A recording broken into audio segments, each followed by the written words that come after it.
ചെന്താമരയ്ക്ക് തൂക്കുകയർ. ഇന്ന് Palakkad additional sessions കോടതിയുടെയാണ് വിധി. ചെന്താമരയെ നമുക്കറിയാം.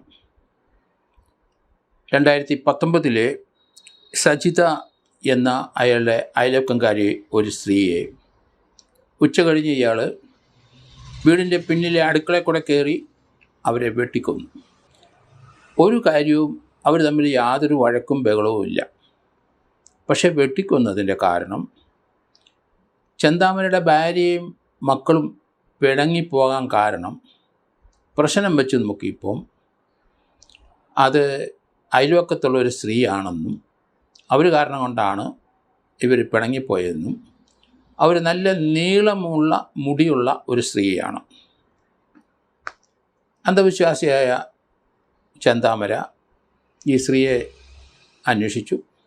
തൻ്റെ വീടിനടുത്ത് 3-4 സ്ത്രീകളുണ്ട്, നീളമുള്ള മുടിയുള്ളവർ. അവരെ വാച്ച് ചെയ്തിട്ട് അതിൽ ഏറ്റവും നീളം കൂടിയ മുടിയുള്ള സ്ത്രീയെയാണ് സജിത. അവരെയാണ് 2019 ജനുവരിയിൽ ഇയാൾ വെട്ടിക്കൊന്നത്. അന്ധവിശ്വാസമായ ഇയാളുടെ ഈ പ്രവൃത്തി ഇന്നസെൻ്റായ ആ വീട്ടമ്മയാണ് വെട്ടിക്കൊല്ലാൻ കാരണം. അതിന് അയാൾക്ക് പ്രത്യേക കാരണങ്ങളും ഉണ്ട്. എന്തായാലും ആ കേസ് പോലീസ് ചർച്ചിച്ചു കൊടുത്തു. ഇരട്ട ജീവപര്യന്തത്തിന് ചെന്താമരയെ പാലക്കാട് ജില്ലാ കോടതി ശിക്ഷിക്കുകയും ചെയ്തു. ജയിലിൽ കിടന്ന സമയത്ത് ഇയാൾ 3-4 വർഷം കഴിഞ്ഞപ്പം പരോളിന് അപേക്ഷിച്ചു. അങ്ങനെ പരോള് ആദ്യം അപേക്ഷിച്ചിട്ട് കിട്ടാൻ വലിയ ബുദ്ധിമുട്ടായിരുന്നു. പിന്നീട് നിങ്ങൾ ആ പഞ്ചായത്തിൽ നിങ്ങളിരിക്കുന്ന നിങ്ങളുടെ വീടും പരിസരവും ആ സ്ത്രീയുടെ വീടും പരിസരവും ആ പഞ്ചായത്തിൽ കയറാൻ പാടില്ല എന്ന് പറഞ്ഞ് കണ്ടീഷനിൽ 1 മാസത്തെ പരോൾ കൊടുത്തു. ഇയാൾ പരോളിന് വന്ന ശേഷം ഈ സ്ഥലങ്ങളിലൊക്കെ ഇയാൾ വന്നു പോകാൻ തുടങ്ങി. നാട്ടുകാർക്കെല്ലാവർക്കും ഭയമായി. സജിതയെ ഒരു കാര്യവുമില്ലാതെ വെറുതെ ഇന്നസെൻ്റായ സ്ത്രീയെ വെട്ടിക്കൊന്നതാണ്. ഇയാൾ ഇനിയും കൊല്ലും. ഇയാൾ അന്ധവിശ്വാസിയാണ്. ഈ പൂജയിലും കർമ്മത്തിലൊക്കെ വിശ്വസിക്കുന്ന ആളാണ്. അതുകൊണ്ട് മരണഭയം ഓർത്താണ് ഇയാളുടെ ഭാര്യയും മക്കളുമൊക്കെ നേരത്തെ ഇയാളെ വിട്ടുപോയത്.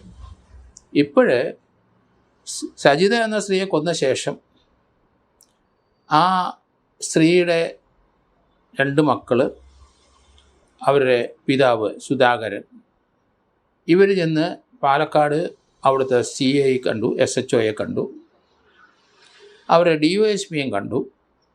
ഇയാൾ പുറത്തിറങ്ങിയിട്ടുണ്ട്, ഇയാൾ ഞങ്ങളെ കൊല്ലും, ഇയാൾ ആരെയും കൊല്ലാനായിട്ട് ഇയാൾ റെഡിയായിട്ട് നടക്കുകയാണ്. ഈ പരോളി പീരീഡിൽ തങ്ങളുടെ വീടിൻ്റെ അടുത്തോ പരിസരത്തോ ആ പഞ്ചായത്തിലോ വരണ്ടെന്ന് കണ്ടീഷനുണ്ട്. അത് വയലേറ്റ് ചെയ്ത് അയാളുടെ വീടിനകത്തൊക്കെ വരുന്നുണ്ട്. വാളൊക്കെ എടുത്ത് അയാൾ മൂർച്ച കൂട്ടുന്നത് കണ്ടിട്ടുണ്ട്.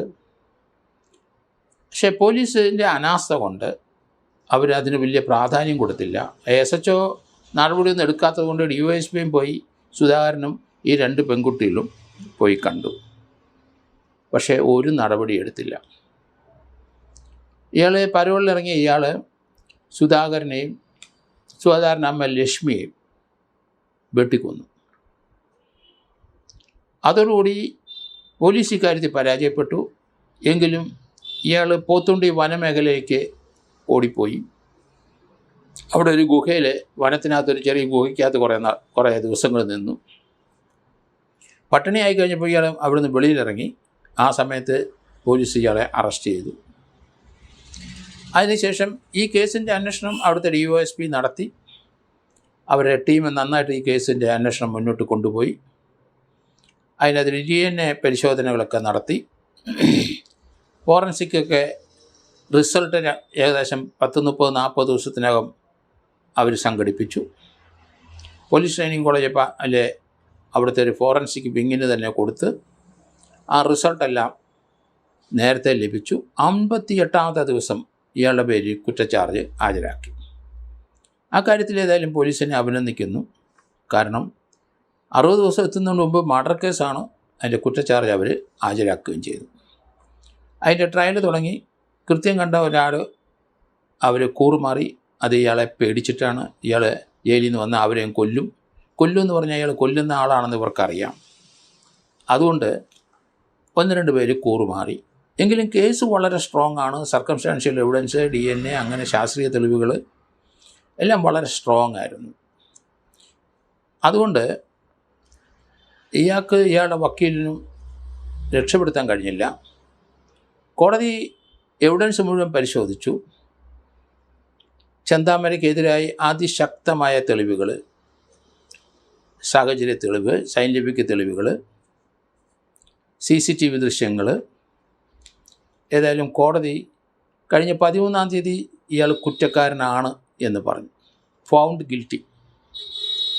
അതിനുശേഷം കോടതി ഇന്നാണ് അതിൻ്റെ വിധി പറഞ്ഞത്. ഇടയ്ക്ക് ഒരു ദിവസം കോടതി ഇയാളെ വിളിച്ചു വരുത്തിയെങ്കിലും അന്ന് വിധി പറഞ്ഞില്ല. അതിനുശേഷം ഇന്ന് വിധി പറഞ്ഞു. ഇത് റെയറസ്റ്റ് ഓഫ് റെയറായ ഒരു കേസാണ്. ഒരു മോട്ടീവ് അല്ലെങ്കിൽ അവരാരെങ്കിലും ഒരു കുറ്റം ചെയ്തതായിട്ട് അവർ നിരപരാധികളാണ്. ഇയാളുമായിട്ട് യാതൊരു റിഫ്റ്റുമില്ല, വൈരാഗ്യമില്ല, ഒന്നുമില്ല. നിരപരാധിയാണ് 2 പേരെ വെട്ടിക്കൊല്ലുന്നത്. സജിതയും കൊന്നത് അങ്ങനെയാണ്. കോടതി എന്തായാലും ഇത് പരിശോധിച്ചിട്ട് ഇന്ന് ഇത് റെയറസ്റ്റ് ഓഫ് റെയർ കേസാണ് എന്ന് പറഞ്ഞ് വധശിക്ഷയ്ക്ക് വിധിച്ചു. ഏതായാലും സജിതയുടെ 2 പെൺകുട്ടികളും ആ കോടതിക്കകത്തിരുന്ന് പൊട്ടിക്കരഞ്ഞു. അതുങ്ങളിപ്പോൾ അനാഥരായി. അപ്പനും അമ്മയും വല്യമ്മയും നഷ്ടപ്പെട്ടു, ഒറ്റയ്ക്കായി. കോടതി എന്തായാലും ഇയാളുടെ പ്രതിയുടെ വസ്തു വിറ്റിട്ട് 20 ലക്ഷം രൂപയോ ആ കുട്ടികൾക്ക് കൊടുക്കണമെന്ന് വിധിച്ചു. കാരണം അനാഥരാണ്, അവർക്ക് വരുമാനമില്ല, ബന്ധുക്കളെ ആണ് അവരെ സംരക്ഷിക്കുന്നത്. അതുകൊണ്ട് 20 ലക്ഷം രൂപ അയാളുടെ പ്രതിയുടെ പ്രോപ്പർട്ടി വിറ്റ് കൊടുക്കാനായിട്ട് കോടതി വിധിച്ചു. അതിനകത്ത് പ്രതിയുടെ ആ പ്രോപ്പർട്ടി വിൽക്കുമ്പോൾ അതിനകത്ത് ബന്ധമുള്ള 1-2 പേരുണ്ട്, അവർക്കൂടെ അല്പം പണം കൊടുക്കുന്നതിന് തടസ്സമില്ല എന്നും കോടതി പറഞ്ഞു. എങ്കിലും കുട്ടികൾക്ക് 20 ലക്ഷം രൂപ കൊടുക്കണം എന്ന് വിധി വന്നു. കേരളത്തിലെ ഈ അടുത്ത കാലത്ത് ഇതുപോലെ ക്യാപിറ്റൽ പണിഷ്മെൻറ്റിന് തൂക്കാൻ വിധിക്കുന്ന കേസുകൾ വളരെ കുറവായിട്ടാണ് നമ്മൾ കണ്ടത്. റെയറസ്റ്റ് ഓഫ് കേസിൻ്റെ അതിൻ്റെ പരിധിയിൽ വരാത്തത് കൊണ്ടാണ് പല കേസിനും തൂക്കാൻ വിധിക്കാൻ കോടതി മടിക്കുന്നത്.